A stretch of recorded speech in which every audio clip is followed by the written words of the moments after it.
The question that I ask a lot is, how do you self-medicate? It's a great question. Food. So I see food is absolutely so available, easy, Yeah. and the very powerful Sure food medicine. thing. What you're just talking Yeah. about, the hyper palatable, the stuff that tastes the best. Yeah. And that may just like, but I just want to watch a movie and relax. You're just so It's chilling like, after. I just want to after that carb. popcorn Yeah. candy and let me just watch Yeah, Tom everybody Cruise knows what that's blow like. something up, Yeah. like that kind of thing. And I see alcohol and there's a lot of different ways Porn, people can. sex addiction, attention addiction, work addiction, exercise addiction. There's tons of ways for us to self-medicate. There's no question about How do you it. self-medicate? Yeah. How do you self-medicate? It's such an insightful, scary question. And then what so are important. you self-medicating? Yes. Okay, so let's get back to this thing. So the E and the PEP test stands for escape. So people are escaping fear and anxiety, okay? Worry, anxiety. And this is big because there's a lot of things to worry about, finances, relationships, politics, war, all kinds of children's Unending. schooling. I mean, it's like, it is unending, and emotional eaters specifically and especially tend to worry more than your average person.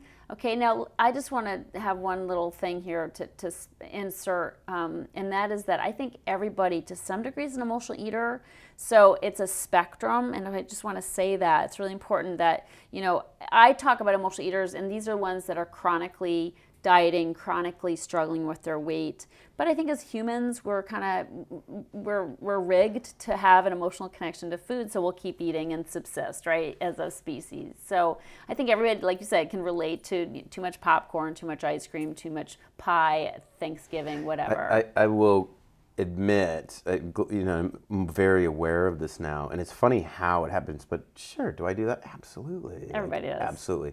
And what has been really insightful for me lately is I'll notice when I get certain emotions, when I'm disappointed or have a bad day or my mood's down or whatever, I will feel certain cravings. And what are they for? Popcorn and candy, McDonald's, Taco Bell, whatever. Yep. Like, it's not this. It's this feeling is driving that behavior. And what is my body really saying? It's saying it needs some comfort. Yeah. And that is a way that I've learned that if I slam a Big Mac fry, I'm not going to tell you how much I used to. Well, at least you're honest the about McDonald's thing, or like 3 tacos and a couple double-decker tacos. Like, I know how you think that's funny over there. And the whole thing is Sprite or whatever at the end. Like, I know how I'm going to feel. And it's whatever. And so, like, that's like the next level thing for me is like, okay, what happened? How did I get here? Yeah, why did we do that? What's a more healthy behavior to regulate that emotion? I absolutely do that. Yep. Absolutely. I think everybody does. No shame. Yeah. No shame. No, and it's And you know too what? easy. And I would say this too, on an order of things like, that's less destructive than I'm not doing a hit of Coke, I'm not killing myself. Sure. Like it can temper. It isn't positive or whatever, but there's worse ways to self-medicate. Yeah, and a steady, habit of it will kill you. If you do it long Certainly enough. shorten your life. Yeah. Absolutely. In some ways, it'd be great if we ate a Big Mac and we dropped dead. Then we'd get the message really fast. You'd get instant feedback. Yeah, instantaneous feedback. That's not healthy. But we don't, and it's just a subtle thing that we do continuously. And it, for the people who are really chronic about it can't scale back. And that's really the difference between the ones who are just emotional eaters, do it once in a while, feel sick, exercise more at the gym the next day. Those people versus the people like me where I couldn't stop, I'd go on a 4,000 calorie binge, and I'd feel. What would you eat? What would I eat? My big things were ice cream and popcorn and candy, lots of sugar. So maybe pizza, some salty. You gotta have salty with the sugar. I was gonna say, is it you like all 3? Yeah, all of it.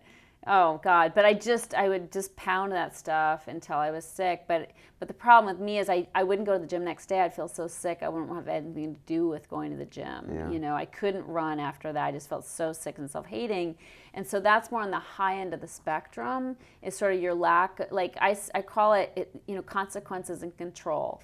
Okay, the more consequences you have and the less control you have over your behavior, that's when you get into the addiction range of the eating, the food addiction range, which it was for me, because I go down that spiral and it could be weeks before I'd come out of it, and 10 pounds, 20 pounds later. Oh, wow. Yeah, so it's, you know, So that's yours a lot was of almost people, like a depressive dive, and you'd like binge more during binge that. eating. Yeah, absolutely. Interesting. Yep, and I just talked to so many women, especially who do that, you know, and they, you know, they don't want to go out at night with their friends. They don't want to socialize. They just want to hole up in their home and keep eating, and it just feeds on itself. And isolation drives it. So it's like you just stay at home, and that just, again, it just exacerbates the problem. So that's really where I was, because I couldn't control it or just spring back and just, you know, get those 5 pounds off, or go on a cruise, eat too much, and then come back and do extra,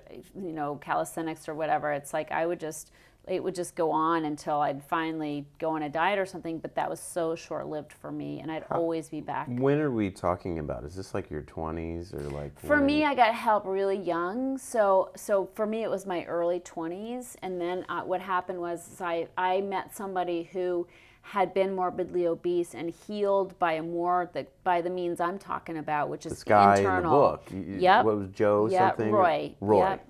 Roy Nelson. And so I had, I basically learned how to go deeper and do that inner work and change my behaviors, like get more connected with myself and my inner, like, emotional self, and like things that, you know, seemed to have nothing to do with food, but it completely changed my whole eating world as well. And that's what I did, as I took the work that I'd done with him, because after he helped me, and I was able to keep the 50 pounds off for a long time, I started working with him to help others, and then eventually started Heal Your Hunger and really codified the work that we had done, which was just sort of spiritual work, but I put it into a very specific system for overcoming emotional eating, because his work had been with addiction, like all different kinds of addictive behaviors. I see. So I just straight up emotional eating, because that's the thing that's closest to my heart.